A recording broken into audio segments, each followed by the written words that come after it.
अच्छा जी, अब हम स्टार्ट करते हैं sp3 हाइब्रिडाइजेशन। इन sp3 हाइब्रिडाइजेशन आपको मालूम है कि 3 p इन्वॉल्व होते हैं और तीनों px, py और pz, कहने का मतलब ये है कि तीनों कोऑर्डिनेट्स इस हाइब्रिडाइजेशन में इन्वॉल्व हैं। इसलिए अब जो हाइब्रिडाइजेशन के बाद ज्योमेट्री बनेगी या हाइब्रिडाइज ऑर्बिटल अपने आप को अरेंज करेंगे, तो वो तीनों डायरेक्शन में अरेंज करेंगे और तीनों डायरेक्शन में जो मैक्सिमम डिस्टेंस वो एक्वायर कर सकते हैं वो एक्वायर करेंगे। तो उस ज़ाहिर है कि प्लेनर के बाद जो स्ट्रक्चर 3 डायमेंशन में बनता है वो क्यूबिकल स्ट्रक्चर है। और ये क्यूबिकल स्ट्रक्चर में जब हम 3-4 हाइब्रिडाइज ऑर्बिटल को अरेंज करेंगे तो आपको पता है कि क्यूब में 8 कॉर्नर्स होते हैं। तो जो मैक्सिमम डिस्टेंस ये रख सकते हैं वो ये होगी कि ऑल्टरनेट कॉर्नर पर चले जाएं। 8 कॉर्नर में से 4 कॉर्नर को इक्यूपाई करें और जब एक एक कॉर्नर पर हो तो अगला कॉर्नर खाली हो, फिर दूसरा उस कॉर्नर पर जाए, फिर अगला कॉर्नर खाली हो, फिर तीसरा उस पर जाए और फिर अगला कॉर्नर खाली हो और चौथा जाए। तो इस तरह जो डायग्राम आपको नज़र आ रही है, एक क्यूब में 4 हाइब्रिडाइज ऑर्बिटल ने अपने आप को अरेंज किया हुआ है इन ऑल्टरनेट कॉर्नर। अच्छा, जब आप हर कॉर्नर की बात करते हैं तो हर कॉर्नर में x भी आ रहा होता है, y भी आ रहा होता है और z भी आ रहा होता है। ऊपर मैंने s p x p y p z बनाए हैं, तो उनकी डायरेक्शन आप देख रहे हैं कि x जो है वो आपके राइट हैंड से लेफ्ट हैंड की तरफ जा रहा है, बल्कि लेफ्ट हैंड हाँ राइट हैंड से लेफ्ट हैंड की तरफ जा रहा है। y जो है वो आपका नीचे से ऊपर की तरफ आ रहा है और z जो है वो बैक से फॉरवर्ड की साइड पर आ रहा है। तो इस तरह जो हमारी क्यूब है उसमें जितने राइट टू लेफ़्ट जितनी साइड्स हैं वो सारी एक्स एक्सिस की हैं, जितनी लोअर से अपर जो हायर साइड हैं वो वाई की हैं और जितनी बैक से फ्रंट की तरफ आ रही हैं वो जेड एक्सिस की हैं। अब इन चारों को नाम दे देते हैं 1, 2, 3 और 4। 1 को आप अगर देखें, वो जिस कॉर्नर पर है उस कॉर्नर पर आपका जो x है वो पॉजिटिव है, क्योंकि हमने x को ये कहा कि वो राइट से लेफ़्ट की तरफ जा रहा है, तो जो राइट हैंड वाली साइड होगी वो नेगेटिव और जिस तरफ को जा रहा है यानी लेफ़्ट हैंड वाली साइड वो पॉजिटिव होगी। इसी तरह y जब नीचे से ऊपर जा रहा है तो जो आपकी लोअर साइड है वो नेगेटिव होगी और अपर साइड है वो पॉजिटिव होगी। और z जो है वो पीछे से आगे आ रहा है तो बैक साइड नेगेटिव और फ्रंट साइड आपकी पॉजिटिव होगी। तो 1 में अगर हम देखते हैं तो x का पॉजिटिव हिस्सा है क्योंकि वो लेफ्ट हैंड साइड वाला हिस्सा है, y का भी पॉजिटिव हिस्सा है क्योंकि वो अपर साइड वाला हिस्सा है और z का भी पॉजिटिव हिस्सा है क्योंकि वो फ्रंट साइड वाला हिस्सा है। जब हम 2 की बात करेंगे तो हम ये देखेंगे कि x का हिस्सा x जो है वो नेगेटिव है क्योंकि वो राइट हैंड साइड वाला है, y पॉजिटिव है क्योंकि वो अपर है और z नेगेटिव है क्योंकि वो बैक पर है। ये वाला जो हमारा हाइब्रिडाइज ऑर्बिटल है ये क्यूब की बैक साइड पर है। इस तरह फिर हम जब 3 पे आते हैं तो ये फ्रंट साइड पर है, लेकिन x इसका माइनस ये है क्योंकि वो लेफ्ट हैंड साइड पर है, y भी माइनस है क्योंकि वो लोअर है, लेकिन z इसका प्लस है क्योंकि ये फ्रंट साइड पर है। और इसी तरह जब हम फोर्थ वन की बात करेंगे तो फोर्थ वन में आपका y नेगेटिव, z भी नेगेटिव क्योंकि बैक साइड है, y लोअर साइड है, लेकिन x पॉजिटिव है क्योंकि राइट हैंड साइड पर है। अच्छा, अब अगर हम इसकी और लिखना शुरू करें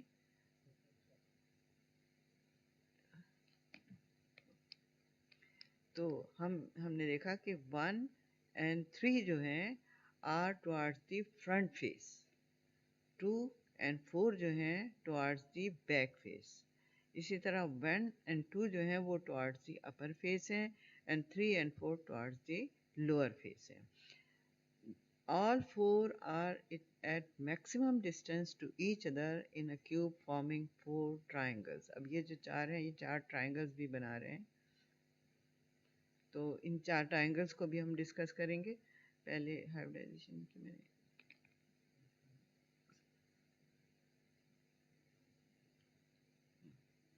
अच्छा, ये बैक आप देख लीजिए कि फ्रंट और बैक जो मैंने बताया वो मैंने क्यूब इसलिए फिर दोबारा आगे कर दिया, आपको देख लें। अच्छा, अब नीचे आ जाएं और ये देखें कि 1 ये जो है आपके ये सारे के सारे जो अरेंज हुए हैं क्यूब में ये 4 ट्राइंगल्स बना रहे हैं। मसलन पहला ट्राइंगल आपका 1, 2 और 3 के दरमियान है, दूसरा ट्राइंगल आपका 1, 4 और 3 के दरमियान है, तीसरा ट्रायंगल आपका 1, 2 और 4 के दरमियान है, और चौथा ट्रायंगल 2, 3 एंड 4 के दरमियान है, and they are all equilateral triangles, और इसी वजह से हम इसे टेट्राहेड्रल कहते हैं, और ये डिस्कशन भी हम पिछली क्लास में बहुत अच्छी तरह कर चुके हैं। अच्छा, अब हम इसके लिखेंगे मिक्सिंग कोफिशिएंट, यानी probability of finding an electrons in these hybridized orbital। यहाँ बिल्कुल सिंपली ये है कि जैसे मैंने अभी पहले बताया, आपने देखा भी कि हर एक में चारों का कैरेक्टर मौजूद है। एस तो सब में जाते ही जाता है क्योंकि एस डायरेक्शनल नहीं होता, वाई भी चारों में गया है, एक्स भी चारों में गया है, जेड भी चारों में गया है, तो सब में 1/4 कैरेक्टर सबका गया है। लेकिन बस सिर्फ हमें प्लस और माइनस को देखना है, जो हमने पहले भी देखा। तो अब इसको अगर हम लिखेंगे तो साई sp3 जो है आपका, ये मैंने बता दिया, साई sp3 1 जो है उसमें 1/4 s, 1/4 px, 1/4 py और 1/4 pz सब मिलकर 1 हो जाएंगे। लेकिन s तो मैं निशान देती नहीं हूँ, इसलिए कि उसमें कोई डायरेक्शन नहीं है। x का पॉजिटिव डायरेक्शन, y का पॉजिटिव डायरेक्शन, z का पॉजिटिव डायरेक्शन, जो भी हमने डिस्कस किया था sp3 1 में। sp3 2 में वही 1/4 s, 1/4 px, लेकिन ये माइनस डायरेक्शन का, 1/4 py क्योंकि ऊपर है ये तो प्लस डायरेक्शन का, 1/4 pz क्योंकि ये पीछे है तो माइनस डायरेक्शन का। जब हम sp3 3 पे आएंगे तो 1/4 s मल्टीप्लाइड बाई -1/4 px क्योंकि राइट हैंड साइड पर है, -1/4 py क्योंकि ये नीचे की साइड पर है, और +1/4 pz क्योंकि ये आपका फ्रंट साइड पर है। और फिर जब हम चौथे वाले की बात करेंगे तो वहाँ यहाँ पर 4 लिखना रह गया है, वो आप लिख लीजिएगा। 1/4 s सब में जाएगा, 1/4 px जो है वो प्लस होगा क्योंकि ये राइट हैंड साइड पर है चौथा वाला, और पी वाई माइनस होगा क्योंकि ये नीचे है, और पी जेड भी माइनस होगा क्योंकि ये पीछे है। तो ये हम हमारे sp3 की हाइब्रिडाइजेशन बिल्कुल सिंपल है, 3 डायमेंशनल है क्योंकि इसमें तीनों शामिल हैं। अच्छा, 1/4 इन सब में अगर आप कैरेक्टर देखना शुरू करें तो sp3 हाइब्रिडाइजेशन ऑर्बिटल में हर हाइब्रिडाइज ऑर्बिटल में 1/4 s कैरेक्टर और 3/4 p कैरेक्टर मौजूद है। वो p कैरेक्टर चाहे x से आया हो, y से आया हो, z से आया हो। हाँ, इसको sp2 में जब हमने देखा था तो वहाँ भी आप चेक कीजिएगा कि 1/3 s और 2/3 p कैरेक्टर था। वो 2/3 p कैरेक्टर चाहे px से आया हो, py से आया हो, किसी से भी आया हो, लेकिन टोटल 2/3 ही था। अच्छा, अब हम लिखते हैं मिक्सिंग कोफिशिएंट डिस्कस करेंगे उन हाइब्रिडाइजेशंस की जिनमें d ऑर्बिटल्स भी इन्वॉल्व होते हैं, यानी dsp2, dsp3 और d2sp3। ये कॉमन ये हैं, बाकी तो बहुत से हैं लेकिन 3 ये कॉमन हैं, इनकी हम डिस्कस करेंगे। अच्छा, for all hybridization shape and geometry depends upon p orbital. ये याद रखें कि p ऑर्बिटल ये बताता है कि मॉलिक्यूल लीनियर होगा या प्लेनर होगा या 3 डायमेंशनल होगा, क्योंकि अगर एक p है तो लीनियर होगा, 2 p हैं तो प्लेनर होगा, 3 p हैं तो वो 3 डायमेंशनल होगा। d orbital according to p orbital उसमें शामिल होता है। d ऑर्बिटल कोई नई ज्योमेट्री उसे नहीं देता। तो sp मॉलिक्यूल अब जैसे हम देख चुके हैं, sp2 हमने देखा वो प्लेनर था। इसी तरह जब हम dsp2 की बात करेंगे तो क्योंकि उसमें 2p2 ऑर्बिटल शामिल है तो वो भी 2 डायमेंशनल होगा, वो 3 डायमेंशनल नहीं होगा, बल्कि p की वजह से वो प्लेनर ही होगा। चनांचा dsp2 जो है हमारा, क्योंकि इसमें 4 हाइब्रिडाइज ऑर्बिटल बनते हैं, एक d, एक s, एक px py या py pz या pz px, बहरहाल 2 p ऑर्बिटल हैं और 4 हाइब्रिडाइज ऑर्बिटल बन रहे हैं, तो ये स्क्वायर प्लेनर होगा। 4 हाइब्रिडाइज ऑर्बिटल एक ही प्लेन में होंगे, और वो प्लेन वो होगा जो p के प्लेन होंगे, यानी अगर px py है तो xy प्लेन, py pz है तो yz प्लेन, px pz है तो xz प्लेन, यानी 2 डायमेंशनल ज्योमेट्री इसकी होगी।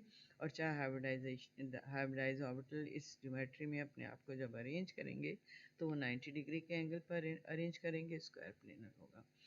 sp3 and dsp3 and d2sp3 वो हैं जो जिनमें तीनों p इन्वॉल्व हैं, इसलिए ये 3 डायमेंशनल है।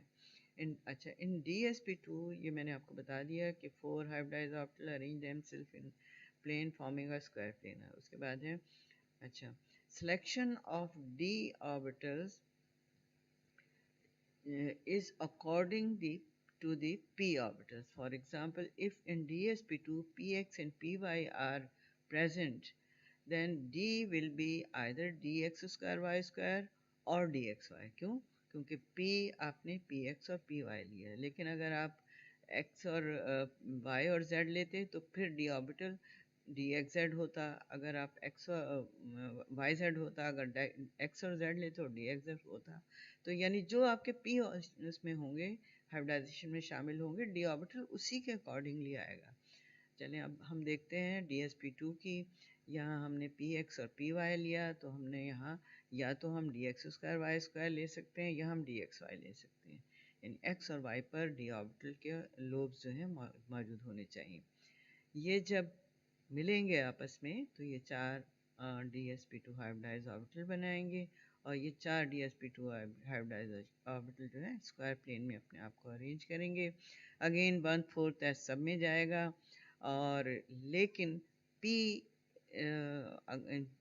एक्स सिर्फ उन दो हाइब्रिडाइज्ड ऑर्बिटल में जाएगा जो एक्स एक्सिस पर होंगे, और पी वाई सिर्फ उन दो हाइब्रिडाइज्ड ऑर्बिटल में जाएगा जो वाई एक्सिस पे होंगे। जबकि आपका जो है डी, क्योंकि इसके 4 लोब हैं, वो सब में जाएगा, और इस तरह वो भी 1/4 होगा, एस भी 1/4 होगा, लेकिन पी एक में हाफ पी एक्स होगा और एक में हाफ पी वाई, दो में हाफ पी एक्स होंगे, दो में हाफ पी वाई होंगे।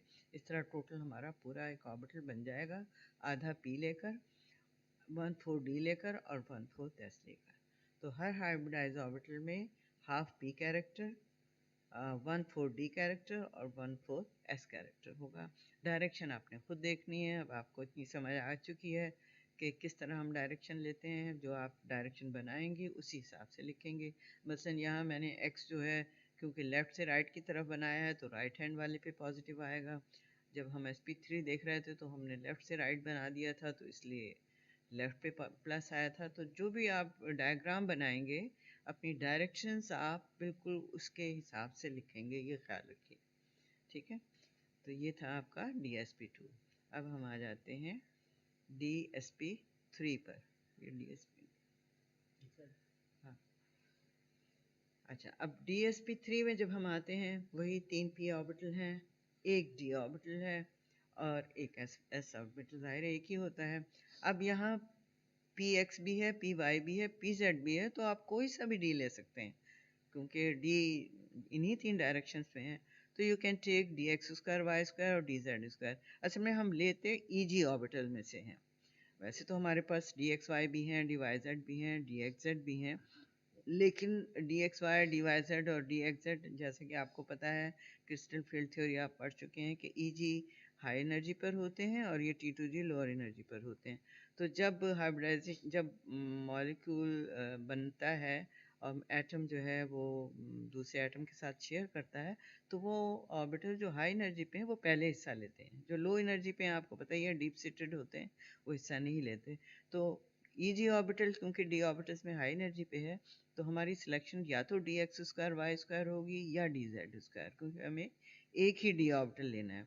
और p x, p y, p z तीनों मौजूद हैं, तो इस हम दोनों में से कोई भी ले सकते हैं। तो इस तरह DsP3 में हमारी ज्योमेट्री भी दो तरह की होती है।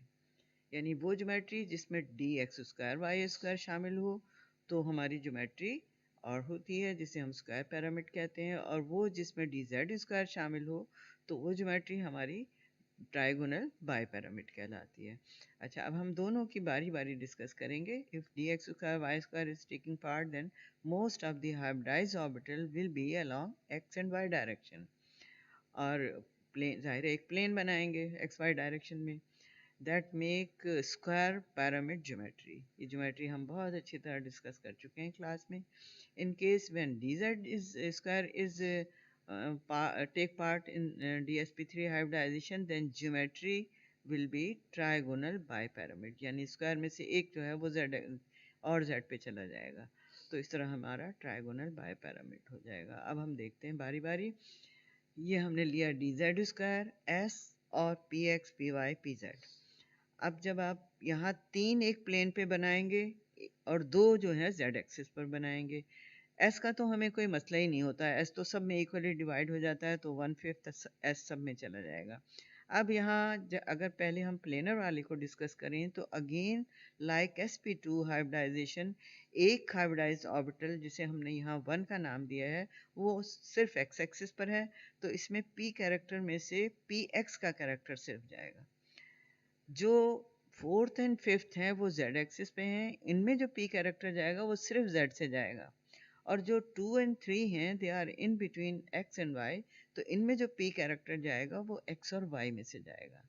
तो अब और बाकी ये जो dz कैरेक्टर है, इसमें आप अगर देखें तो dz में 3 लोब्स हैं, 2 तो अलोंग द एक्सिस हैं, एक जो है वो सिमेट्रिकल है, उसकी कोई डायरेक्शन नहीं। अच्छा, अब आप इसकी वो देखें। हाँ, तो इसमें S1/5 सब में हमने डाल दिया, px 2/3 चला गया। पहले अगर हम बात कर लेते हैं 1 की, तो 1 में 2/3 कैरेक्टर और 1/5 कैरेक्टर चला गया वहाँ से, 1/6 गया आपका पी वाई में, px का, यानी px को अगर हम डिवाइड करें तो 2/3 1 में गया, 1/6 2 में गया और 1/6 ही 3 में गया p कैरेक्टर। पी वाई की बात करें तो हाफ 2 में गया और हाफ 3 में गया। पी जेड की बात करें तो हाफ 4 में गया और हाफ 5 में 3 में गया और हाफ 4 में गया। 3 नहीं, 4 और 5 में गया, इसको 5 कर लें, 4 और 5 में गया। अच्छा, अब ये जो है आपका डी जेड जो है ये आपका रह जाता है। अगर आप इसको ऐड करें 2/3 जो है आपका, हम 1 वाले को अगर ले लेते हैं, यहाँ पर 1 में हमने क्या क्या रखा है, 1 में हमने 1/5 एस रखा है और 2/3 एस पी एक्स रखा है, और पी का कोई और तो आया ही नहीं, तो 1/6 और 2/3 मिलकर 1 नहीं बनाते, और हमारा पूरा एक ऑर्बिट बन रहा है, ये 1 होना चाहिए। ये जो 1 की डिफिशियंसी है, ये सारा आपका डी जेड का वो लोब कंप्लीट करेगा जो डायरेक्शनल नहीं है। Now for dz square which has 3 lobes, upper, lower जो है वो पॉजिटिव लोब है, क्योंकि आपको पता है कि ये जो है जीरेड ऑर्बिटल हैं। जीरेड ऑर्बिटल वो होते हैं जिनके आमने सामने के लोब पॉजिटिव होते हैं। पी ऑर्बिटल तो अनजीरेड था, तो उसमें अगर एक लोब पॉजिटिव था तो दूसरा लोब नेगेटिव था, लेकिन डी ऑर्बिटल जो है वो जीरेड ऑर्बिटल हैं, और जो सामने के लोब में आपका साइन होगा वही नीचे के लोब में होगा। अगर हम माइनस लेंगे तो नीचे वाला भी माइनस होगा, जो सेंटर का लोब है उसमें दूसरा होगा। मसलन अगर आपने ऊपर और नीचे के प्लस लिए हैं तो सेंटर वाला माइनस होगा, अगर आपने ऊपर और नीचे के माइनस लिए हैं तो सेंटर वाला प्लस होगा। तो now for dz square which has 3 lobes, upper and lower are positive while central is negative. upper will contribute in fourth, lower in fifth, while central will go equally in 1, 2 and 3. तो अब dz भी आपके 1, 2, 3 में जाना है। 1, 2, 3 में s तो जा ही रहा है, p भी जा रहा है, dz भी थोड़ा सा जाएगा। अब ये देखते हैं हम किस तरह जाएगा। अब इसको देख लीजिए, contribution of D z square. 1 में आपने 1/5 एस लिया, 2/3 पी एक्स लिया। अब आपको पूरा 1 करने के लिए, यानी कितनी अमाउंट, एक्स अमाउंट आपने डी जेड की डाली है, ताकि तो टोटल जो है वो 1 हो जाए। अब अगर हम इस एक्स की वैल्यू निकाल रहे हैं तो वो आएगी 2/15, यानी 1 में 2/15 आपका डी जेड हम डालेंगे तो वो पूरा 1 बनेगा। सिर्फ 1/5 एस और 2/3 पी एक्स से वो पूरा 1 नहीं होगा। 2 में आ जाइए, 2 में भी 1/5 एस है, यहाँ p कैरेक्टर पी एक्स का 1/6 है, पी वाई का 1/2 है, हाफ है, और आपका x जो है अमाउंट वो डी जेड की जब हम डालेंगे तो ये 1 होगा। हम यहाँ पर x अमाउंट निकालेंगे सारे 1 में से माइनस करके, तो ये भी 215 आ रहा है, यानी 2 में भी 215 आपका डी जेड का कैरेक्टर मौजूद है। 3 में आ जाइए, 3 में भी यही है। 3 में भी हम अगर सब कर टोटल करें तो again we will have 2/15 d z character, यानी 1, 2, 3 तीनों में 2/15 आपका डी जेड कैरेक्टर जाएगा। फोर्थ में आ जाएगी क्योंकि इसकी डायरेक्शन मुख्तलिफ है। इसमें 1/5 आपने एस डाला और हाफ आपने पी जेड डाला। अब आपका एक्स जो है वो कितना जाएगा, डी जेड जो है वो कितना जाएगा, वो एक्स अमाउंट आपने निकालनी है। तो आप इसे अगर निकालें तो दिस विल बी 3/10, यानी 3/10 पूरा एक लोब है जो ऊपर का लोब है, तो 1/3 के करीब। फिर आप जब पाँचवें में जाएंगे तो चौथा और पाँचवा बिल्कुल एक जैसे हैं, तो जाहिर है उसमें भी 3/10 जाएगा। अब हम निकालते हैं probability of finding an electron. यहाँ पर वही 1/5 एस 2/3 पी एक्स प्लस फिर -16 px -16 px माइनस ये 1 2 और 3 में px आ गया। फिर आपने फोर्थ और जो पी वाई जो है वो सेकंड और थर्ड में डाला, एक में प्लस एक में माइनस डाला। फोर्थ और फिफ्थ में आपने 1/5 एस डाला plus half P Z minus half P Z. लेकिन जो डी जेड आप डालेंगे वो दोनों प्लस होंगे, इस बात का आपने ख्याल रखना है।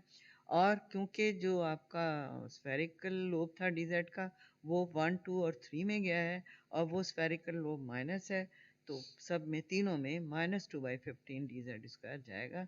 इस तरह ये टोटल इधर से भी 1 हो जाएंगे। और अगर आप डी जेड के ये तमाम पार्ट को ऐड करें 2/15 2/15 2/15, ये आपका हो गया 6/15 और 6/15 प्लस 6/10 क्योंकि 3/10 3/10 दो में गया है, तो 6/15 प्लस 6/10 अगर आप जमा करेंगे तो वो 1 हो जाएगा। और ये चीज़ अगली जो है वो पिछले लेक्चर में मैंने आपको समझाई थी कि दिस TBP यानी ट्रायगोनल बायपैरामिड इज़ आल्सो कॉल्ड हेक्साहाइड्रोन। और ये हेक्साहाइड्रोन की अरेंजमेंट है 1 3 1। 1 आपका कॉर्नर ऊपर बना रहा है, 3 प्लेन बना रहे हैं, 1 आपका फिर दूसरा नीचे का कॉर्नर बना रहा है। और it consist of 6 equilateral triangle, जिसमें एक पहला ट्रायंगल आपका 1 3 और 4 के दरमियान, दूसरा 1 2 और 4 के दरमियान, दूसरा 2 3 और तीसरा 2 3 और 4 के दरमियान, चौथा 1 3 और 5 के दरमियान, पांचवा 2 3 5 के दरमियान और छठा 1 2 और 5 के, 3 5 के साथ और 3 4 के साथ, इसलिए हम इसे हेक्साहाइड्रोन भी कहते हैं। ठीक है, ये हो गया आपका वो DSP3 जिसमें आपने DZ स्क्वायर यूज़ किया था। अब हम आते हैं उस DSP की तरफ जिसमें हमने DX square y square use किया है, क्योंकि हम दोनों में से कोई सा एक हमें लेना है, हम दोनों में से कोई सा एक ले सकते हैं। पहले केस में हमने DZ स्क्वायर लेकर देखा कि क्या ज्योमेट्री बनती है। अब हम DX स्क्वायर वाई स्क्वायर लेके देखेंगे क्या क्या ज्योमेट्री बनती है। अब ये वही है कि एक्स वाई हमने लिया है तो इसके दो लोब एक्स डायरेक्शन पे हैं, तो वो दोनों प्लस होंगे, जो वाई डायरेक्शन पे वो दोनों माइनस हो जाएंगे। अगर एक्स वाले प्लस हम माइनस लिखेंगे हम तो वाई वाले प्लस लिखेंगे, यानी चार लोब्स में से आमने सामने के लोब हमेशा एक जैसे होंगे क्योंकि ये जीरेड ऑर्बिटल है। फिर हमारा एस है और फिर पी एक्स है, पी एक्स का एक प्लस है तो दूसरा माइनस होगा, ये अनजीरेड ऑर्बिटल है। पी वाई का एक प्लस एक माइनस होगा, ये भी अनजीरेड ऑर्बिटल है। और पी जेड का भी एक प्लस एक माइनस होगा, ये भी आपका अनजीरेड ऑर्बिटल है।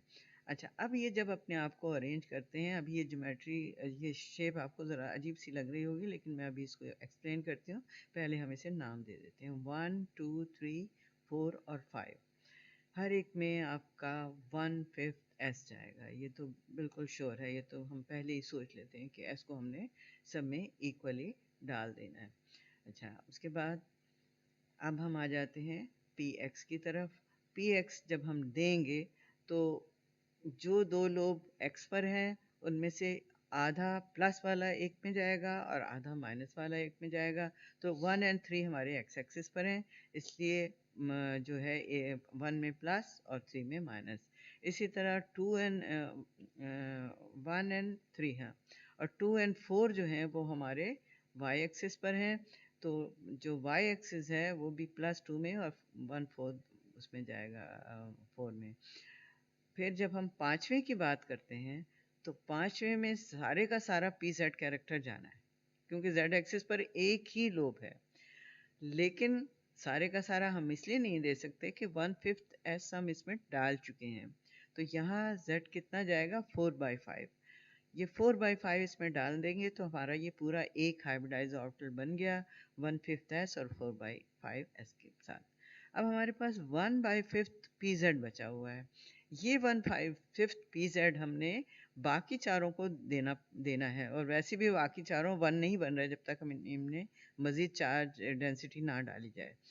तो ये 1/5 जो है जब इक्वली चारों में जाएगा तो 120 हो जाएगा। तो हर ये जो आपका 1 2 3 4 है, हर हाइब्रिडाइज्ड ऑर्बिटल 1/20 z कैरेक्टर रखता है, और ये z का कैरेक्टर नेगेटिव कैरेक्टर है। इस वजह से ये चारों लोब थोड़ा सा z माइनस की तरफ झुके हुए होते हैं। इसीलिए मैंने जो ज्योमेट्री बनाई थी वो अम्ब्रेला शेप बनाई थी कि चारों जो हैं, क्योंकि इनमें pz माइनस कैरेक्टर है, तो they have to bend to their self towards the negative direction of the pz। अच्छा, अब आप हम इनकी हाइब्रिडाइजेशन लिख लेते हैं। 1/5 है सब में, हाफ पी एक्स 1 में और प्लस, और हाफ पी एक्स माइनस वाला 2 में 3 में। इसी तरह हाफ पी एक्स प्लस वाला 2 में, तो माइनस हाफ पी वाई जो है 4th में। और 120 हमने चारों में पी जेड कैरेक्टर दिया। इसी की वजह से इसकी शेप थोड़ी सी डम्बल शेप या अम्ब्रेला शेप हो गई थी। अब हमने जो पांचवा बनाया है वो सिर्फ पी जेड से बना है, इसलिए 4/5 हमने पी जेड डाल दिया इसमें। तो ये अब क्या है कि the four hybridized orbital which are in xy plane are also have some charge density from pz 1/20 charge density. Therefore they have some tendency to shift towards pz negative lobe and show an umbrella shape structure instead of having a perfect square plane along xy axis. ठीक है। अब ये आखिरी आपका है D2sp3। That is very simple, क्योंकि इसमें आपके पास दोनों D मौजूद हैं, dx² y² भी, dz² भी, s px py pz सारे जितने भी आपके डायरेक्शन है वो भी मौजूद हैं। वैसे तो आप इसकी मिक्सिंग कोफिशिएंट खुद लिख सकते हैं। इसके एंगल्स भी, ट्रायंगल्स भी मैंने आपको बता दिए थे कि 4 ऊपर बनते हैं, 4 नीचे बनते हैं। चारों कोने जो हैं एक दफ़ा पांचवें के साथ ज्वाइन होते हैं, और चारों कोने एक दफ़ा छठे के साथ ज्वाइन होते हैं। इस तरह हमारे पास 8 ट्रायंगल होते हैं, और इसीलिए हम इसे ऑक्टाहेड्रल भी कहते हैं या ऑक्टाहेड्रॉन भी कहते हैं। इसमें 1/6 आपका जो है सब में जाएगा ऑर्बिटल, पी एक्स आपका हाफ 1 में जाएगा और हाफ 3 में जाएगा, पी वाई आपका हाफ 2 में जाएगा और हाफ 4 में जाएगा, पी जेड आपका हाफ 5th में जाएगा और हाफ 6 में जाएगा। dx² आपका क्योंकि xy प्लेन में है तो ये 1/4 1 2 3 और 4 में जाएगा, लेकिन 1 और 3 में प्लस और 1 और 2 और 4 में माइनस जाएगा। dz² आपका 1/12 इन 1 2 3। अच्छा, dz के लिए वही बात आ जाती है कि 1/3 आपका जाएगा 5th में, 1/3 जाएगा आपका 6 में, क्योंकि 3 लोब हैं, और बाकी जो 1/3 बच रहा है वो आपका 1 2 3 और 4 में जाएगा। जाहिर है हर एक 1/12 चार्ज डेंसिटी से लेगा। Now probability of finding an electron, ये तो ऐसे आपको खुद लिख लेनी चाहिए। डायरेक्शन भी मैंने बता दी, आपको डिस्ट्रीब्यूशन भी बता दी, जेड कैरेक्टर भी बता दिया, dz² के तीनों लोब्स की डिस्ट्रीब्यूशन भी बता दी। इसी तरह ट्रायंगल मैंने आपको बताया कि 8 ट्रायंगल बनाते हैं, 4 जो हैं वो ऊपर के कॉर्नर के साथ, 4 जो हैं वो नीचे के कॉर्नर के साथ। Therefore they are called octahedral. और इनका जो है स्ट्रक्चर वो 1 4 1 भी कहलाता है। 4 आपके प्लेन में, एक ऊपर और एक नीचे, और ईच हाइब्रिडाइज्ड ऑर्बिटल के पास 1/6 x character, half p character और 1/3 d कैरेक्टर। टोटल आप जमा करें तो ये 1 हो जाएगा। Thank you, best of luck.